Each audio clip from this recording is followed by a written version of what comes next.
everyone, and welcome to this very, very special episode of Please Advise, episode 7. I am calling this my mid-season premiere. As you can see behind me, I have a brand new set.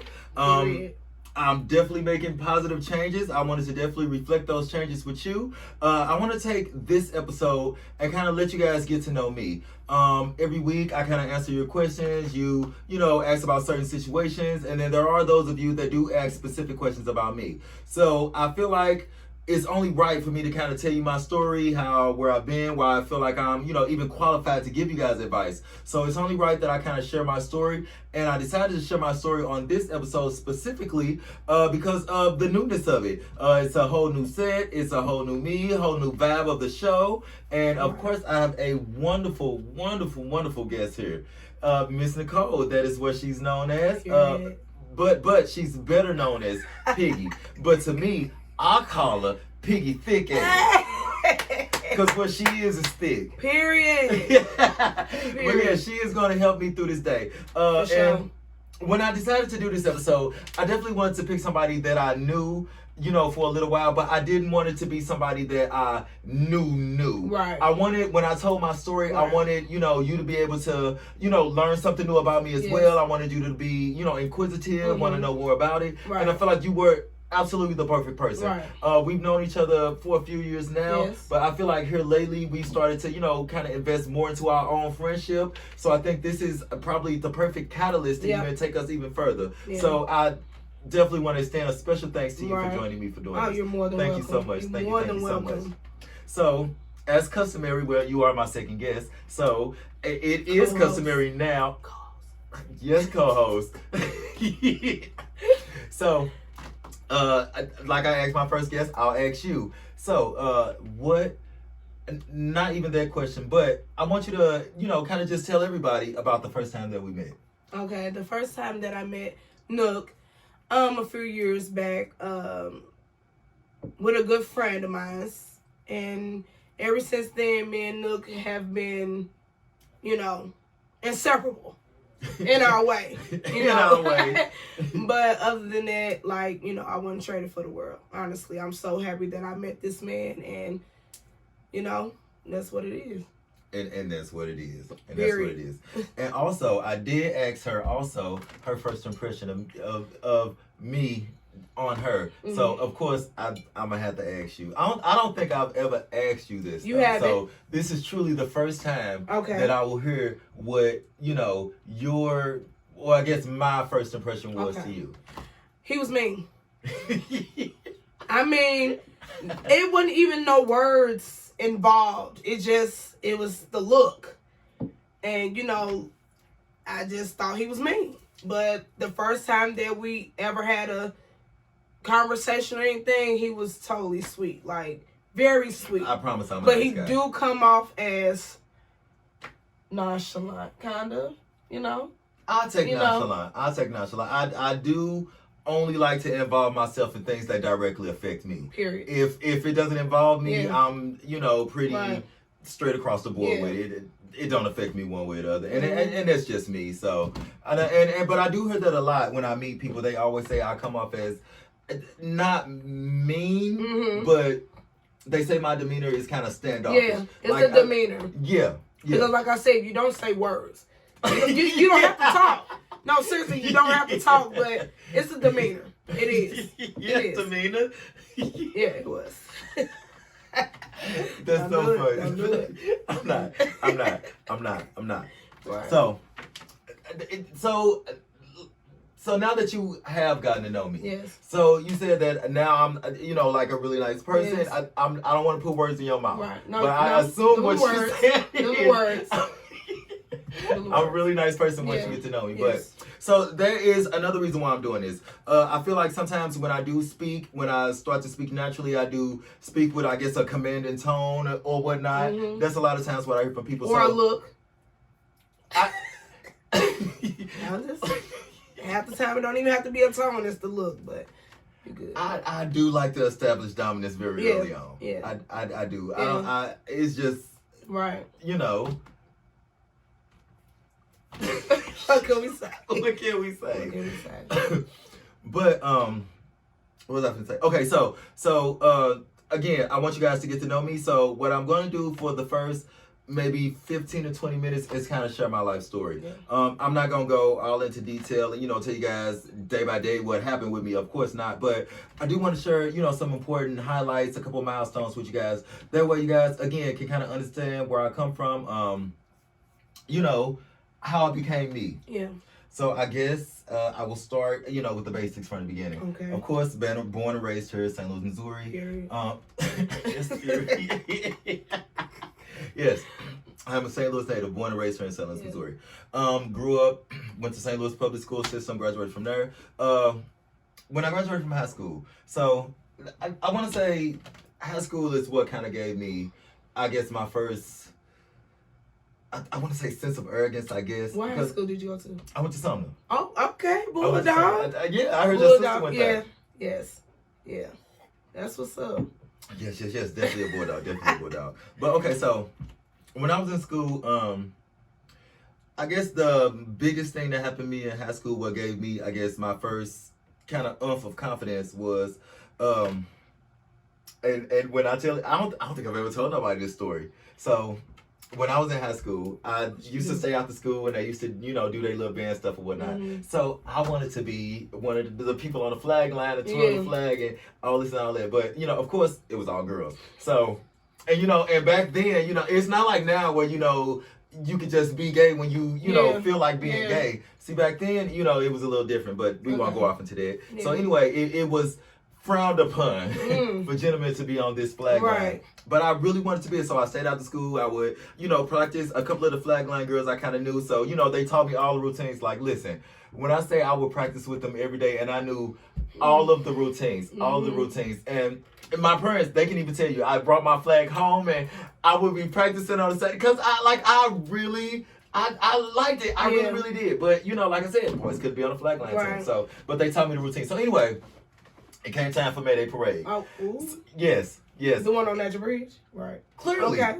This was back then. So, and May Day, for anybody who doesn't know, Annie Malone, Big Turtle Foundation here in St. Louis, every year they put on this parade. All the schools, they do marching bands and all this type of stuff. So anyway, it came time for May Day Parade. May Day Parade is the big deal. You already know. They did tryouts for the flag line, so I'm like, ooh, I want to try out. And the girl, I won't say her name, but she was like, yeah, you should try it. I'm like, I don't know. She was, because her cousin was the captain. And she was like, I don't know. I kind of asked her a little bit. She was like, but I don't know if she's going to let you do it. But, maybe if you do the routines, she kind of won't have no choice. Right. So, it came time for the audition, so she let me audition. I did the little routines and everything flawlessly, I might add. So, of course, they invited me onto the flag line. Right. So, I caught a lot of flack about that. I was called so many names that I won't even imagine that I heard. But anyway, so, it comes time for us to get ready to march in the May Day Parade. Of course, I'm the only boy. Everybody else is girls. Right. So, I'm really nervous, and I'm like, I don't know, if I want to do it, but...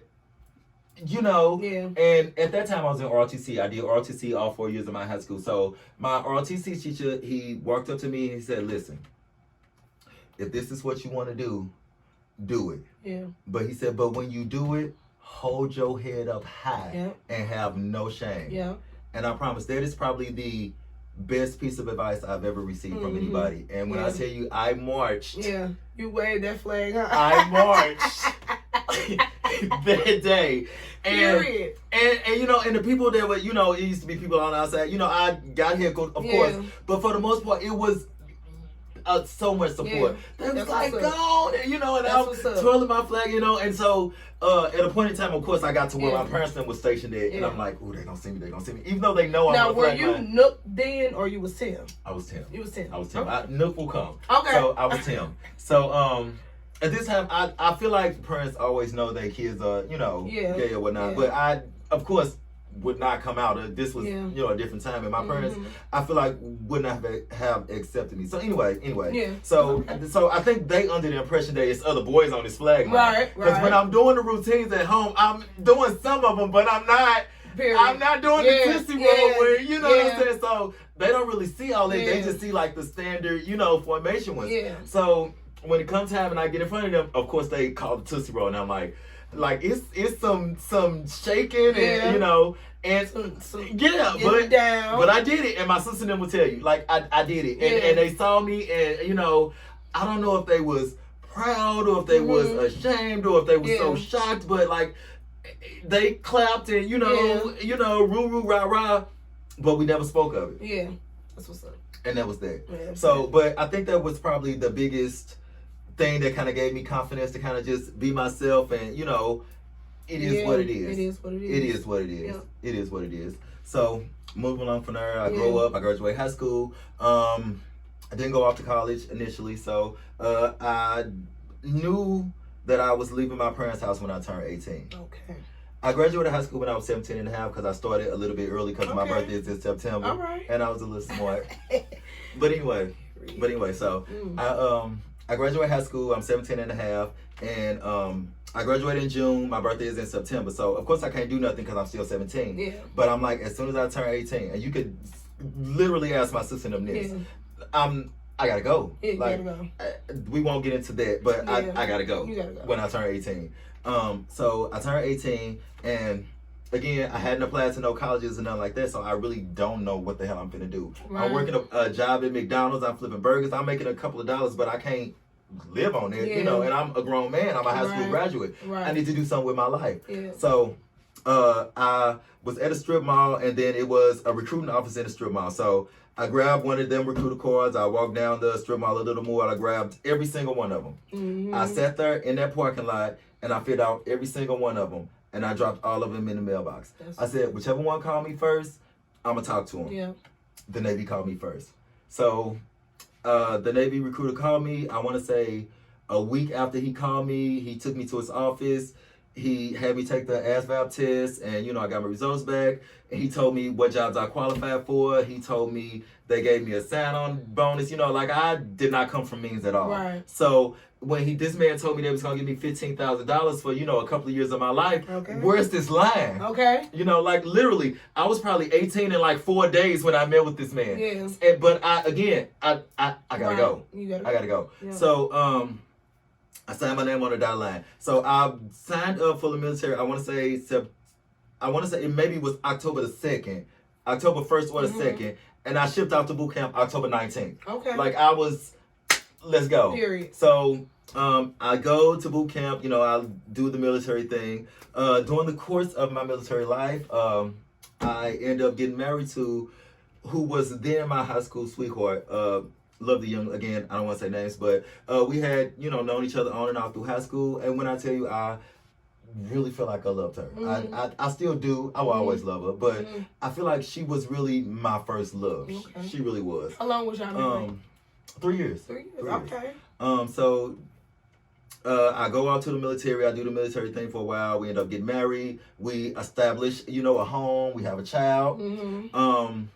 So we raising her, and then my sea duty comes up. In the military, you rotate from shore duty to sea duty every couple of years. So I rotate to shore duty. For my shore duty, I pick recruiting because I get to be back here in St. Louis.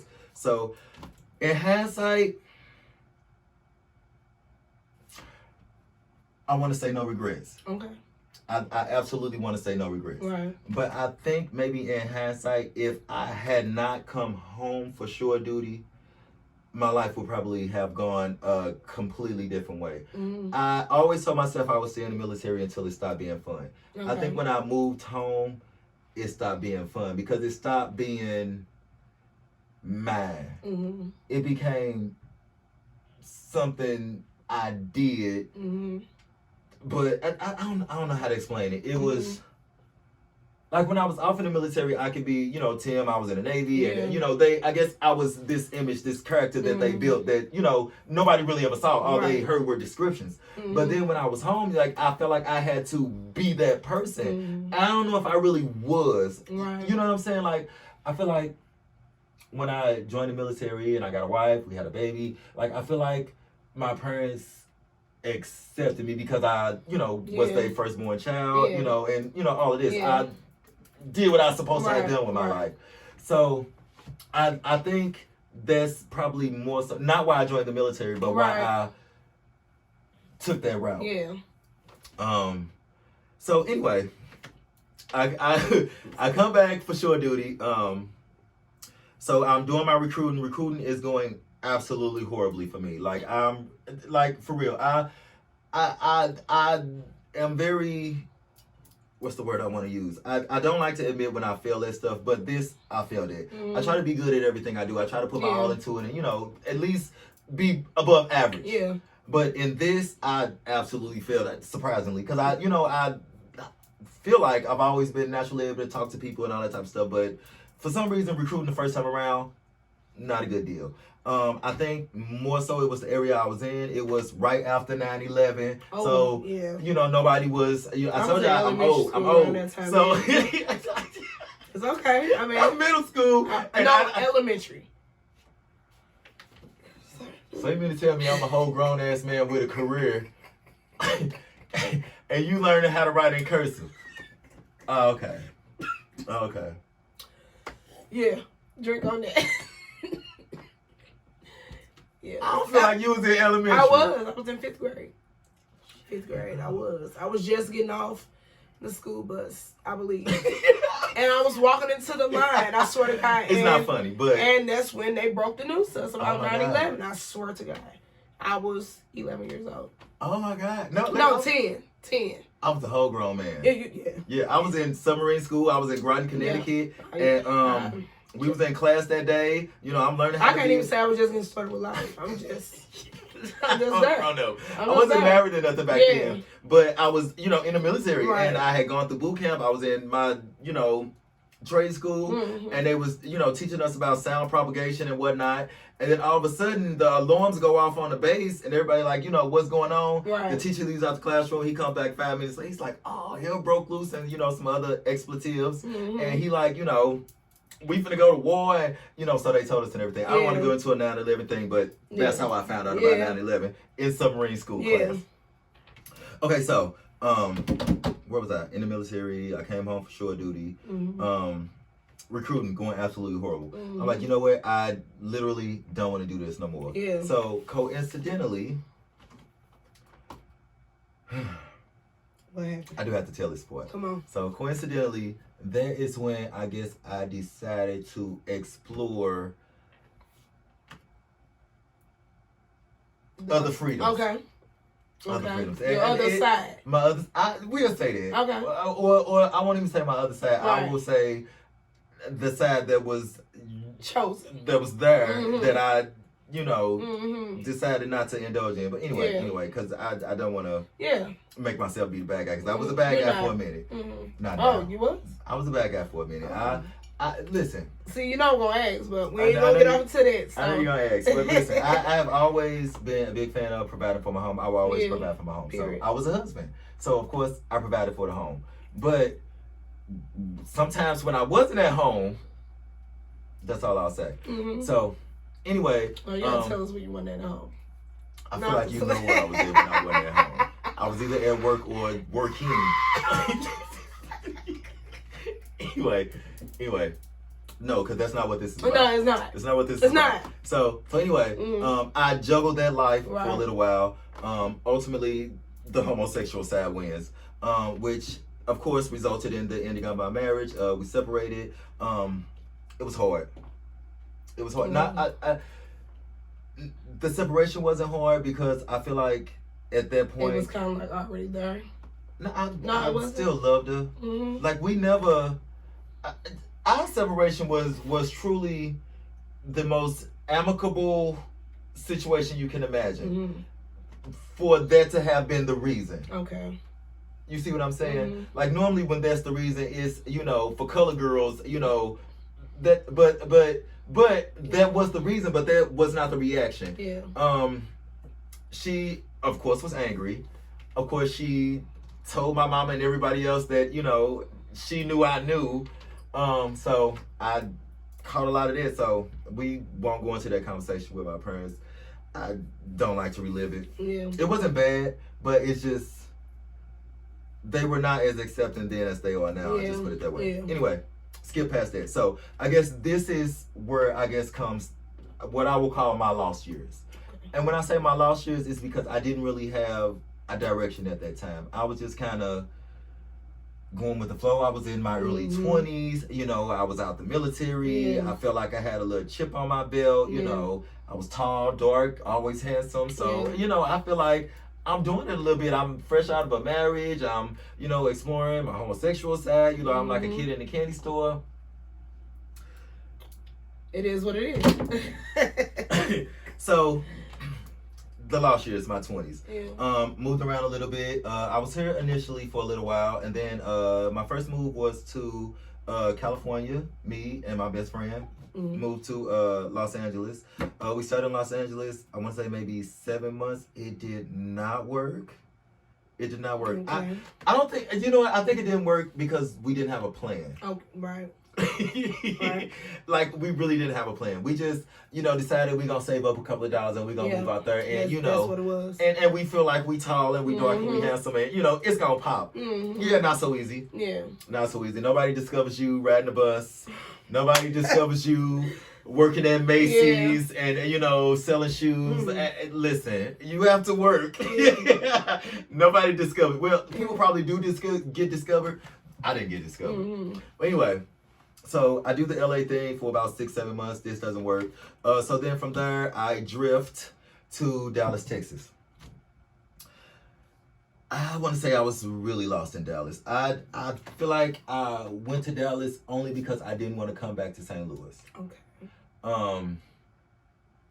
And Dallas was just hot and spread out and it like nothing popped there. Like even when I was in LA, I was able to find a job. When I got to Dallas, it was really hard for me to find work, and I didn't have a car, and I barely knew nobody. I did have one friend there. That's all I'll say about that. And I mean, let me not do that. Let me not do that. Let me not do that, because he was very, very helpful. He was very helpful when I first got there. He let me stay with him. He, you know, helped me out financially. He was very, very helpful. Let me not say it like that, but I feel like the way we kind of drifted apart, it wasn't for us. But anyway. So and Dallas, it just didn't work out. It just did not work. Right. It really didn't work. So when did it work out? I drifted from Dallas. Back here? No. No. These are the lost years. Oh, okay. Right. Lost years. Yeah. So I drifted. So I stayed in Dallas probably about a year and a couple of months. It was becoming springtime when I moved to Dallas, and it was hot when I left Dallas, and not in the same year. So I did a whole rotation. I ended up getting my own apartment. So I was, you know, kind of self-sufficient for a little bit. For a little bit. But it just, I was lost. I was definitely lost. I don't think I put any of the skills I learned in the military or at any point in my life to use at that point. I was just literally partying and, you know, I was working at the strip club and... Wait a minute. Now you know this. Now this you know. No, I don't. I feel like you do. I did not. I feel like you pretended. Right hand up to God. I feel like you pretended. I promise. What the hell did you do in the strip club?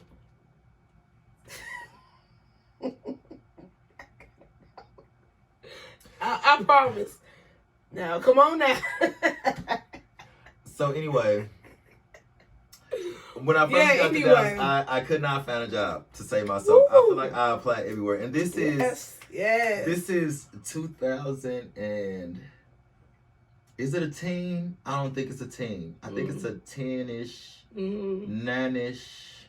It's somewhere in there. I don't think it's a teen yet. So, you know, we still coming off the recession. Okay. You know, there are no jobs, not even in Dallas. Well, for me, anyway, that I was qualified for. So I, you know, got online and I was like, hey, I'm gonna need to make some dollars. I need to, you know, support myself. Right. So I, you know, go to the strip club and, you know, I, you know, do a little dance a couple nights a week.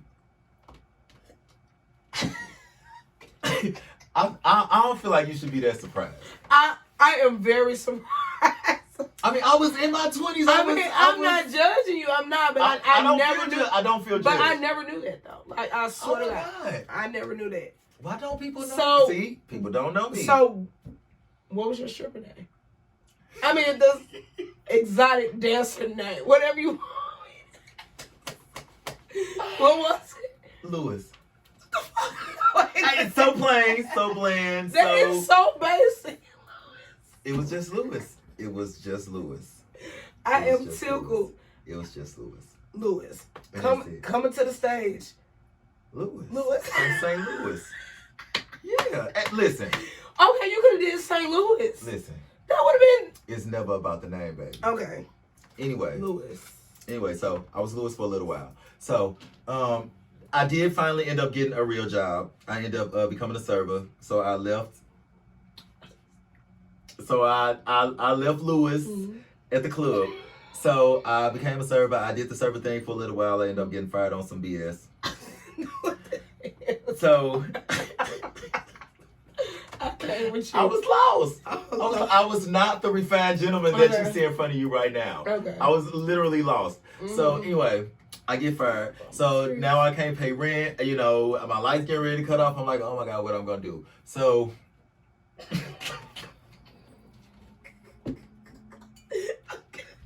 I'm sorry. This is what you do in your 20s. You do stupid shit. Okay.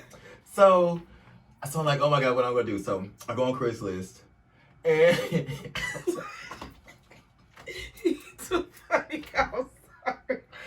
So okay, go ahead. You do know. Because I'm loving this right now. Because you know. I go on Craigslist and Ooh, let me make sure this still recording because I don't want to. Yeah. Come on, Lewis. It's definitely still recording. Oh, come on, Lewis. Okay, so I go on Craigslist and I said, you know, I got to leave Dallas now, obviously, because I can't be the guy who got put out. So I go on Craigslist. I say, oh my God, where I'm going to go? Atlanta. So I put up an ad in Craigslist. I'm like, just traveling, huh? I was lost. Okay. So I put up an ad in Atlanta. And I'm like, hey, you know, I'm trying to leave Texas. Things going bad here for me. You know, I post a couple, you know, pictures. So I get a response from this gentleman. And he like, hey, you know, I'll buy you a ticket. You can come. You can stay with me, you know, till you get yourself together. So I'm like, I don't know. But at the same time, it's finna get dark. And, you know. So I pack up my little duffel bags and, you know, I go to the Greyhound and the next day I'm in Dallas. Yeah, you know it. I gotta go. So, I mean, not Dallas. The next day I'm in Atlanta. So Atlanta was fun. It was so much fun. So much fun. I feel like Atlanta went a lot better than Texas. I was able to find employment quickly in Atlanta. I feel like I was able to, you know, be more sociable in Atlanta. Of course, I was tall, dark, and handsome. And it's the gay mecca of the world, so, you know, but anyway, Atlanta was a lot of fun. So I feel like I left out some stuff early on in earlier stories that came back to bite me in Atlanta. So I ended up getting into a little bit of trouble. STLPD comes to get me. They take me back to St. Louis. Okay. Fraudulent unemployment. So anyway, they bring me back to St. Louis. I sit in that nasty ass workhouse for an entire year. 2012.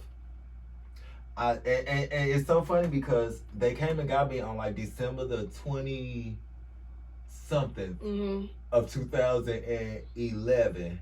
And then they got released on like January the 4th or the 5th of 2013. A few days for my birthday, but okay. Of 2013. So, which concluded my lost years. After coming out of there, I knew, like, I gotta get myself together. Yeah, I'm a veteran. I feel like I don't want to waste my life. You know what I'm saying? Like, seriously, I gotta get myself together. So, then come the formative years, which is from then up until now. Enters, you know, Mr. I, you know, start getting better jobs. I start putting my skills to work. I start working on myself, mostly because I entered into a relationship with a wonderful, an amazing person who helped me grow, helped me realize, you know, a lot of my potential, and all those types of things. So and again, the reforming years, Yeah. and from then I reformed to the person I am now. Yeah. So a little bit about me now. Well, pre-COVID, I guess. I won't start right from now, but pre-COVID, I was working as a staffing manager. I've been in HR for the last, I want to say maybe 7 to 8 years, ever since I kind of got out of that situation. And I've been steadily progressing. I started, at a very basic level. I recruited security guards, warehousemen, like pretty much any type of recruiting. That's basically what I do is HR recruiting. That's my day job. And then I got laid off of COVID. Then I went to work for the factory, and now I do that and Please Advise. Now somewhere in there is when I met this piggy thick ass. And then I would say we probably have really got to start to grow in our friendship over the last maybe 4 years, Yeah. I'd say. Yeah. 3 to 4 years, right before we moved over here into this new house. Yeah. Yes. So that, in a nutshell, Yeah. is me.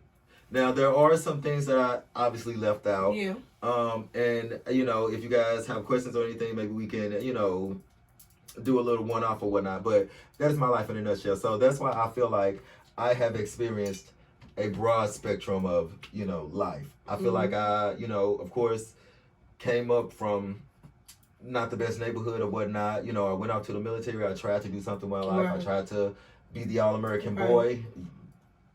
I couldn't. Yeah. So that dissolved away. I have been in trouble with the law. I have been damn near homeless. I have, shaken some for a little change, but it was not change. But it was not change. But I have done things, to survive. So I feel like I am in no place to judge anybody. Right. I can, relate to almost any type of story. Through all of my travels, I've always met a lot of different type of people. In the military, I met, I think that was the first time, that was where I met the most diverse group of people. Because going in at 18, everybody else is 18 to 20. You meet people from literally all over the United States, and they kind of cram you in, and you are forced to, not only get along, but, account on each other, save each other's lives, in a crisis. So, those types of bonds, you can't just force. You have to know how to create them. So I feel like that's why, that even added to me being able to, naturally kind of talk to people if I want to. But anyway, and then I would say the lost years, what those gave me was, I guess my different points of outlook on life. Because like I said, I have been down. Like I didn't know what I was going to eat. Like it's not funny because I live in America and you feel like you could just go get food stamps. But, not so easy for men. You know what I'm saying? Like, especially with no dependents, like it is hard. So I can understand sometimes when people, fall on their luck or, sometimes they need encouragement in different ways and not so much criticism.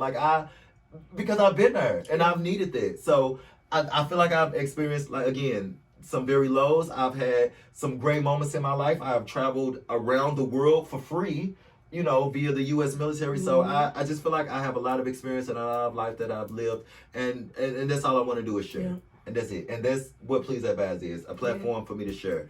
When I do meet people and they talk to me, they always say I give good advice. Yeah. So I feel like and because I listen. Yeah. You have to be able to listen to somebody's story and kind of, find it somewhere where you can relate to and then kind of give them feedback on it. Not so much to judge their situation or to say what they should or should not do, but just to say that you understand and then what you would do. Yeah. Because that's all you can say is what you would do because you're not them and you can't make their decisions for them. So that's what it is. That's what it is in a nutshell. In a big nutshell, but I mean, literally, that's what it is. That's what it is. And again, I thank each and every one of you who have taken the time to subscribe, to like, to share, to support. Please advise. It is truly, it is, I don't even know the word for it. I really don't. But it makes me feel good that people out there are actually listening to the videos and they give feedback and they say, it helped them through this or they might be going through that. And I feel like as we go on through these weeks, I start to share like my real life experience. I know at the beginning it was probably kind of, to the point. But like I said, this is kind of therapeutic for me as well. So as I open up and share, it helps me too. So it's good for me. Hopefully it's good for you guys. And I plan on continuing for as long as I can. Yeah. As long as I can. And again, that is That's me. Yeah. Up until now. That's Nook. Lewis. It is. No. I was Lewis. Not no more. Not no more. Now I'm just You Nook. know I'm gonna drive you right. I know you are. But you did ask where Nook came from, so. Yeah. Okay. I do have to tell her. Okay, All so right. when I was still married and I was exploring, Okay. I needed a way not to be the same person. Okay. So I created Nook to be that guy. Mm-hmm. And Tim was, the military, professional guy. But what struck you for the name Nook?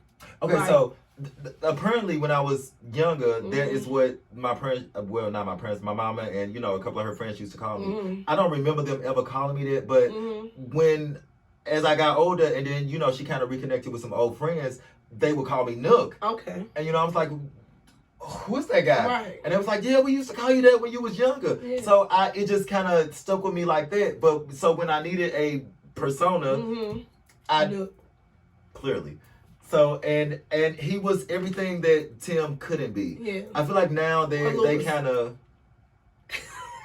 Okay, that's it. I feel like now Tim and Nook kind of have found a happy medium. I know when to turn it more towards Nook or when to turn it more towards Tim. But I'm becoming an overall balanced person. And, like I said, that comes with me growing up, me starting to be comfortable in my own skin, me starting to know how to express myself without having to take it too far to the extreme. So, but that's where Nook comes from. Okay. That is where Nook comes from. Right.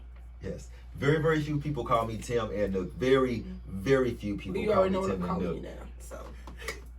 I don't know if you qualified to call me that. Why do you think so? Because you ain't threw me no money. Ooh. Hold on one second. No. Oh, okay. Let's get it started. You know, no, I'm just playing. No. I'm just playing. Okay, so before we move on to the next part, did you have anything that you wanted to touch on? Anything you want to say? Anything you want to, maybe me to touch back on about, what I have just shared with you and everybody? Okay, I think the only thing that I want to ask you is during your era of waving the flag. Okay. Okay. So way back then. Okay, but then, like you said, once you graduated high school and you was, married. Correct. She knew. Okay. You know what? But I mean, no. Because I can understand now that you bring it up. I can understand how there can be a little bit of confusion. Okay. So when I was in high school, I lived a straight life. I probably was gay. No, probably. I know I was gay. Definitely not a choice. But anyway, I was gay, but I couldn't be gay. So I was straight. So I, dated girls. I, did stuff with girls, and I lost my first was a girl, and I didn't mess with boys. Yeah. Until I was 20. Ooh, I don't want to say 24. Okay. 23, 24. Okay. Yeah, 23, 24 before I did something with a boy. Yeah. But I want to say I've always been probably sexually attracted to boys since I was Kareem ever. Yeah. But I never touched or was intimate with a boy until I was 24. Okay. 23, 24, somewhere in there. Right before I got out the military. Right. Because they done play that back then. See, now they're a newer, nicer military, and they allow, people to fly, they burn they flame free. But, back in my day, it was none of that. It was don't ask, don't tell. And if they had to ask, they were telling you to leave. Period. Pooh. But yes. So that's that. Like I said, she knew I was on the flag line and everything. But we wasn't dating at that time, so I guess it didn't really affect her in that way. Okay. Like we were always friends. We were friends first, Right. and then as we got older, I think for me, I mean I had of course slept with other women, but I think she was my default. But okay. I don't want to say default. Wait, but to end that, it really the question that I was asking wasn't really about her. Okay. It was about you. Yes. So that's why I said bring it back to the flag line and to you yes. getting married. I was not. Did you know? Yeah. Oh, okay. I really wasn't about her. I don't know about did I know. Okay. No is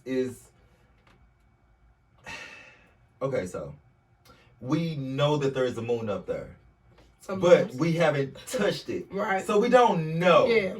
Yeah. Well, I mean, we know. Yeah. But we don't We know. see, but- Exactly. So that's I'll put it like that. Like I feel like I knew I was gay. Yeah. Yes, but I didn't know. No, okay. Like females still made me, they still aroused me. I Mm-hmm. still wanted to see titties. I still, finger twat, so this is not for kids. So I feel like I was maybe bi if I knew what that term was back then. But I don't think I was bi. I think I was gay, but I wanted to be what people wanted me to be. Yeah.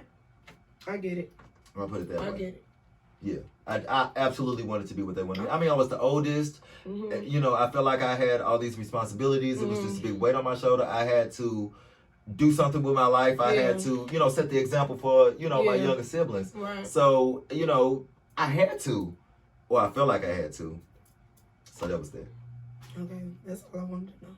Yeah. That is that. Okay. So for the last part of the show, I absolutely asked all of you guys to send in some questions that you guys wanted to know about me. I feel like during my, life story, I may have answered a couple of those questions, but I will have my lovely co-host, Piggy Thick Ass, to go through the rest of those, and then we'll, finish up with I like that name. Piggy Thick Ass. That should be my stripper name. I don't know if I want to get it to them. Okay. That's mine. I'll take that. All right. Okay. I'll come up with something else. I'll come up with Anna. Yes, Anna? You went with Lewis? I do Anna. Well, I'm not gonna play with him. I'm not. I don't feel like I'm playing. Oh. Okay. Really? Okay. Mm. All right. So, I'm gonna read. Oh, wait. Okay. Yeah, it's still recording. Oh, shit. It'll be all right. He'll fix it. Okay. I'm gonna read a few of these questions that people have sent anonymous. So, question 1. Okay. How old are you? I am 38 years old. I just turned 38 this past September. Do you have kids? I do have one lovely daughter. Yes, she is finna be grown. She's finna be 18 this year. Really? Yeah, she just bought a car. Oh, okay. Okay. I don't know if I'm as celebratory as you about that, but I mean, congratulations. Yes. But yes. that opens up a whole. Yeah. But anyway. Okay. Somebody said, well, anonymous. Somebody and anonymous is kind of the same. Because I keep reading because it's funny.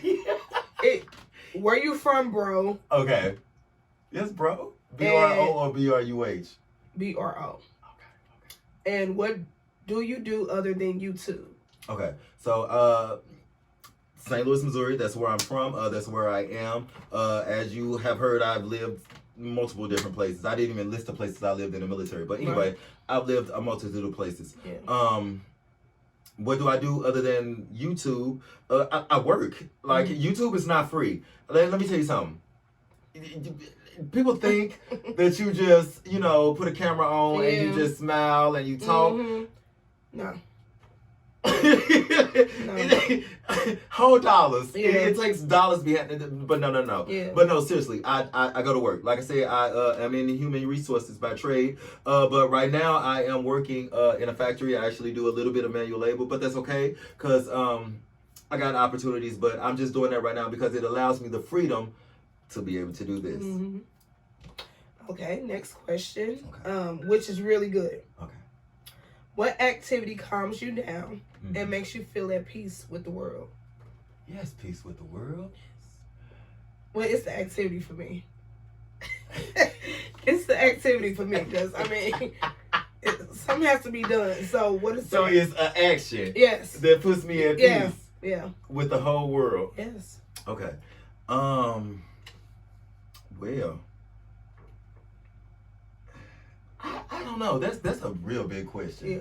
I don't know if I can ever be at peace with the whole world because I'm black and I'm gay, but never forget that. Oh, okay. But no, stop it. But I would say the things that help me relax. I would say that. Okay. I do like to play chess. I have recently gone back into chess. Okay. So I downloaded the app chess.com on my phone, and sometimes I will just like literally zone into it, and time will pass, and I will be relaxed. I don't have to think about work, or I don't have to think about topics for next week's show. I just kind of zone into that. So I think that is what helps me relax. Hi, sir. My question is, what's the reason why you started this YouTube journey? Okay, so as you know, I've been talking about doing this for a little bit now. I wanted to take, my experiences that I've had. I wanted to be able to share them in a way that was helpful, I guess, to other people. Right. So the only way I can do that, I guess, was to, give advice. Different people go through a lot of different things at different times in their life, and sometimes they feel like they don't have anybody to talk to. I feel like I have lived definitely a full circle worth of life. Right. So I have experienced downs, I've experienced highs. So I feel like I can take an unbiased approach to, whatever situation and be able to offer good feedback. So that is why I've decided to do Please Advise. It's taken me a while to kind of get it launched, but now I am confident that I, know what type of content I want to have, what type of format I want to have for the show and everything. So now I'm ready, and now we are live. Yes. Episode 7. Yes. Please advise. Yes. Okay, and my last question is, okay, it's 2 questions. Oh. First, do you believe in true love?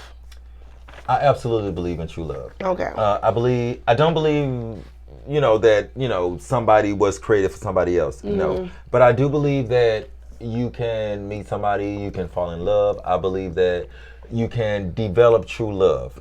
Okay. I believe sometimes it's a trial and error phase.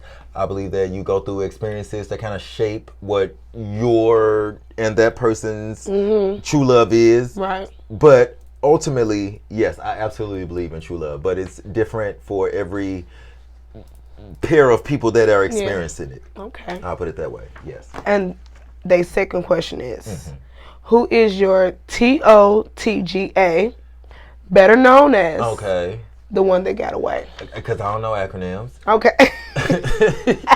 Okay, so the one that got away.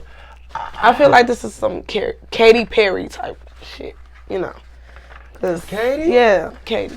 I mean, people write songs to express what they want to talk about. So I guess somebody got away from my ass. I mean, but who got away from you? This ain't about Carrie. Katie. I said Carrie. Katie. Who got away from you? Okay, so I don't know if I can say anybody got away, and not to sound arrogant or nothing like that, but so I feel like when people say somebody got away, that means that they must have had something going on with them, and it didn't work out for whatever reason. For me, I have only loved 2 people romantically in my life. I married one of them, and I'm in a relationship with the other one currently. Right. So I can't say nobody got away. Now, I may have wanted to, see what was going on with, a person or 2 down the line. Right. But I can't say that they got away. Right. Maybe an experience that I never had, yes. But got away, no. I keep and retain. Pooh. Well, that was all the questions right there. That was enough. I feel like I have told y'all. Yeah. Absolutely. You know what? Honestly, I felt like those were some good questions, though. They were. They really were good questions. They were simple, yet they were thought-provoking. Yeah. So, and those are the type of questions I love. And they really wanted to get to know you. Like, that was deep. They should. Yeah, that was deep. And as I wanted them to. I want people to, kind of know the person that they are submitting these questions to. Yeah. Even though, the world may not know who submitted what question, they can probably relate to that type of situation. And what I'm going to do is relate to it as best I can and just try to tell you not, what society may say is the best thing to do, but what I feel like I would do in that situation. And that's all I want to do. And I thank you guys for taking the time to allow me to do that. It has been an amazing journey so far. We still have several episodes left to go in this season. Because what episode is this? 7. Period. The premiere. New. New set, new format, new material. Yes. And it's me. It's him. It's me. It's Louis. me. It's not Louis. Okay. If it was Louis, it would probably be a little darker in here. Red light. Yeah, you probably have to pay. Yeah, you have to for pay. real. But no. Yeah. That in my 20s. In my 20s, I was Louis. Not now. Yeah. But no. But seriously, thank you guys so very much for joining us for this very special episode 7, the premiere. This is our new set. This is our new format. This is it. Stay tuned. Until next week. Tuned. Thank you guys Please so advise. much. See you guys next week.